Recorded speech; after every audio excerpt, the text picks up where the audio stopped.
Hey, welcome to Integrated Preparedness. I'm Steve Smith. How are you all today?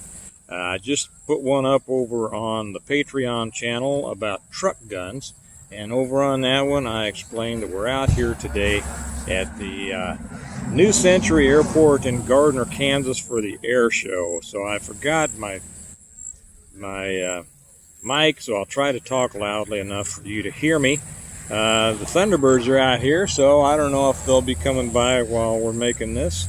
If you see a bunch of jets fly over my head, that's them. And I think the Golden Knights are going to make another jump here in a while, so that's the Army's team. So maybe you'll see them. Wanted to talk about pistol or rifle.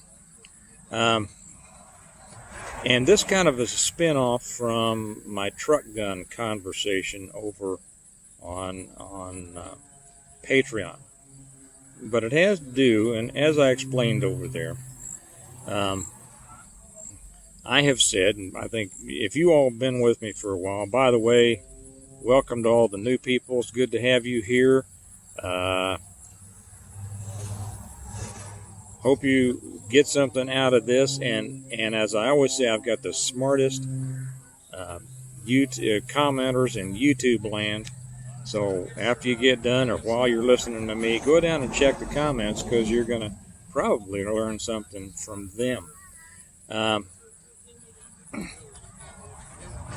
So as I said, and as you've heard me say before, I always take a rifle with me when I am 100 miles or farther from home, or am going over a river.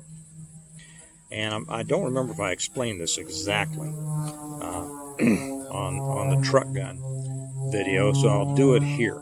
If you've read my books, if you read the first one, the very first one, the reversion, Jim Wyatt is everything. He's up ordering barbecue at Joe's Kansas City Barbecue, and everything goes off. So he knows that, he pretty much knows what's happened.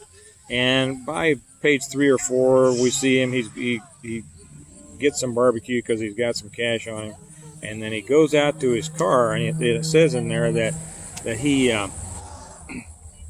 had driven his car instead of his excursion that day. And back then I had a car, so I kind of, I only have SUVs now.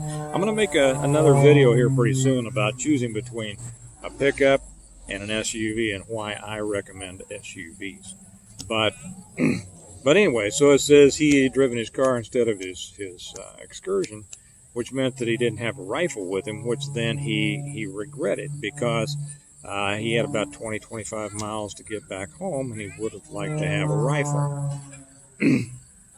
Now the reason, and I'm gonna go out and then I'm gonna kind of come back.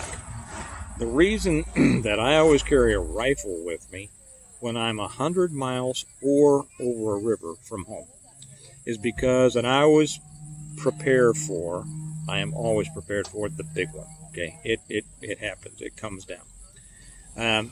I know if I'm 100 miles from home, it could take me up to, depending on situations, 4 days to hoof it home. Maybe less, maybe more, depending on the circumstances. Also, if I'm over a river, I know that bridges over rivers are going to be choke points. And depending on how long the power's been gone down, by the time you get to whatever bridge you need to cross, it could be a problem. And it could be taken over by some people that prefer you not go across the bridge unless you give them something as a toll. You might have to fight your way across a bridge. And in the rivers around here, you don't want to try to cross the Missouri River or the Mississippi River, swimming or on a floating log or something like that. Bridges are the way to go. Now, sometimes, the bridges through the cities, they're going to be a mess. They're going to be traffic jams, whatever. And bridges out in the country, somewhat less. Railroad bridges, a lot less, all that. Anyway, that's why I always carry a rifle in my vehicle when I'm 100 miles or more from home or over a river. Now, let's get back to our daily life. What you choose to carry on an everyday basis. Depends on your circumstances, and you may differ in your choices than I do. But do what's right for you. I'll tell you what I do. There is no reason for me to carry a rifle in the city.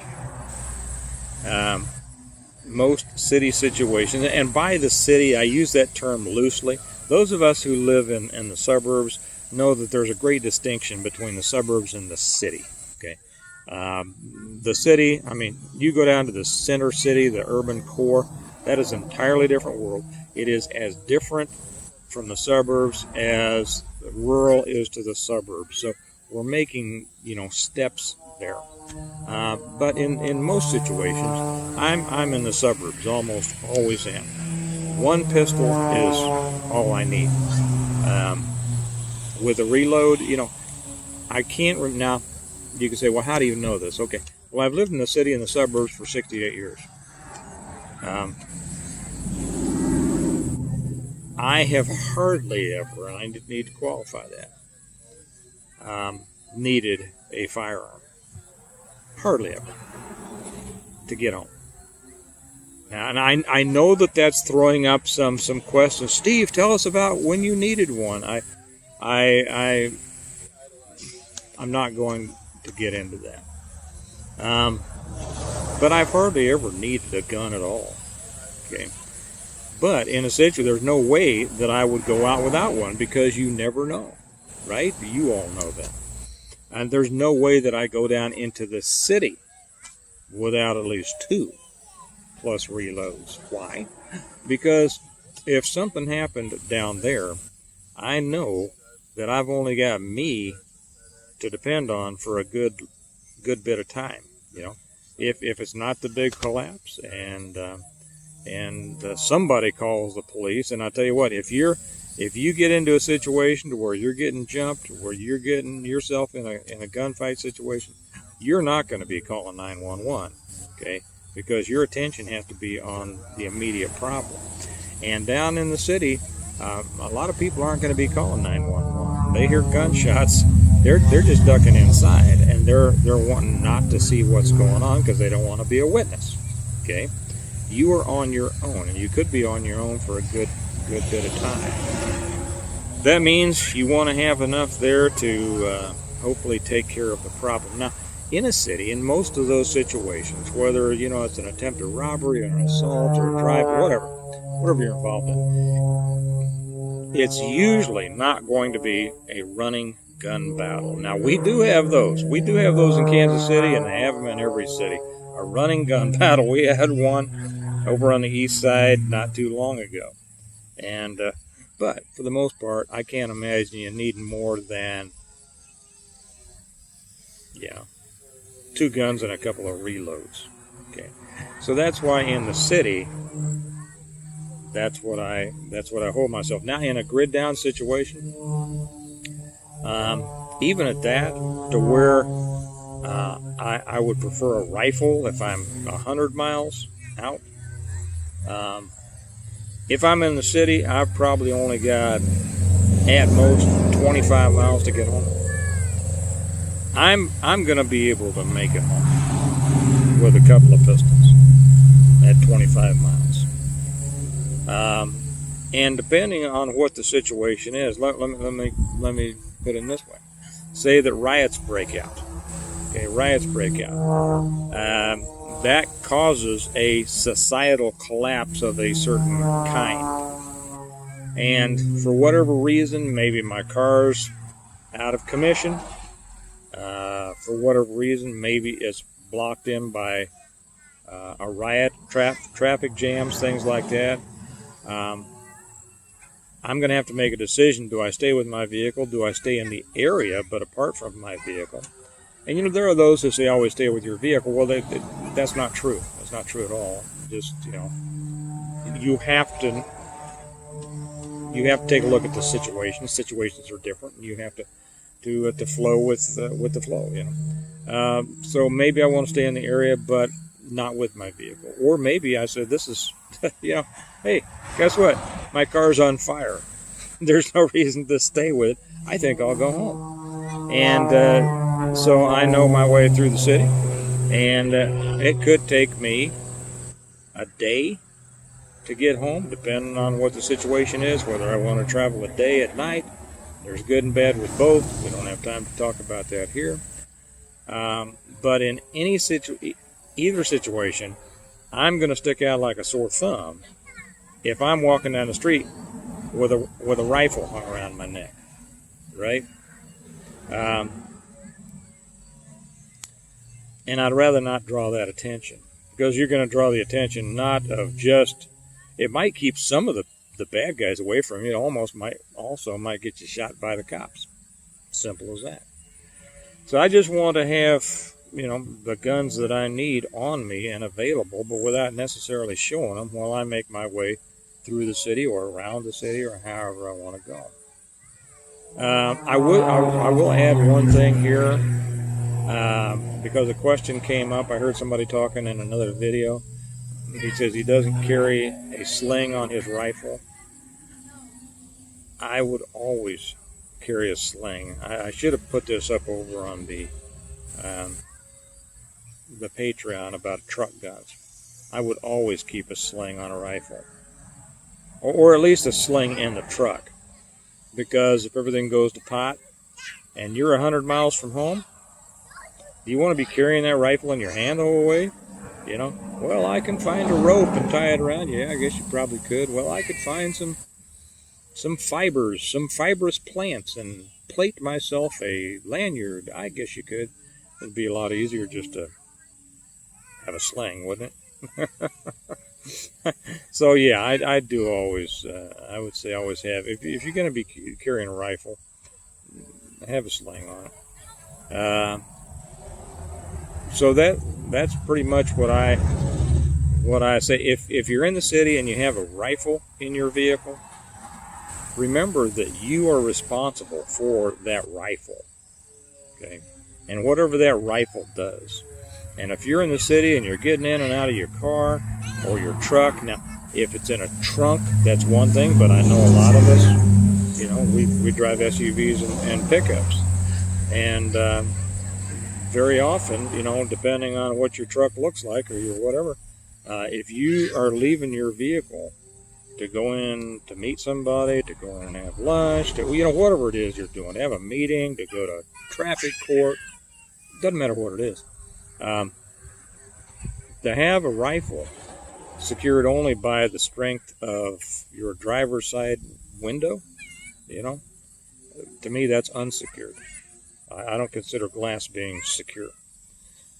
So that's also why I do not recommend a rifle left in a vehicle, certainly, even for a short amount of time,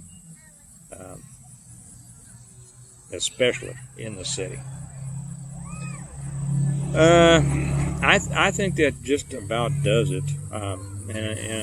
In a city or a suburban situation, a pistol's going to do you fine. Make sure that you have enough that you won't run out, whatever you think you might need.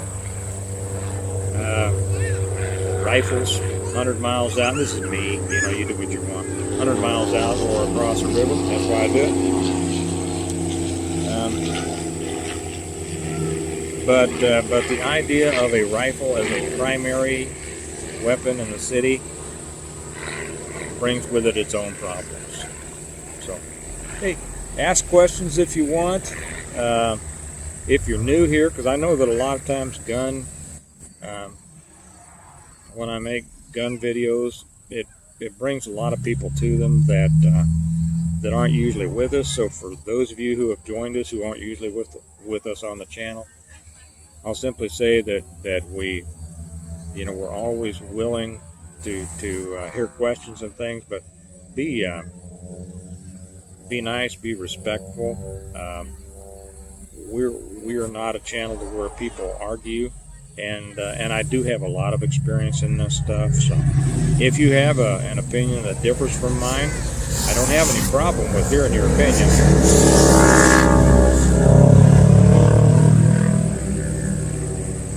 But you do need to include your experience and why you think what you do, something to support that. So anyway, Those are my thoughts on pistol or rifle on a daily basis. Do with it what you will. Ask questions, and if you want to hear more about what I have to say about truck guns, that's over on Patreon. If you're not with us on Patreon, you ought to be. There's a lot more over there that you want to know, and the way to get there, the links are down below, and the information and the a pinned comment, as is the way to order my books either through Amazon or autographed copies from me. So I guess the Thunderbirds haven't come by yet, so that means that I've spent this time well being with you all, and now I can go back over and be with the family. We have some friends out here who have met us out here, and this is just beautiful, looking out over the fields of Kansas, and it really, and all the people lined up on the roads to watch this. All the people who realized it was stupid to pay $55 to get into the air show when they're going to fly right over us here. So you all have a great day. Remember that we prepare well today in order to live well tomorrow. And preparing well means having the proper tools when you need them. Now, I'll talk to you later. Bye-bye.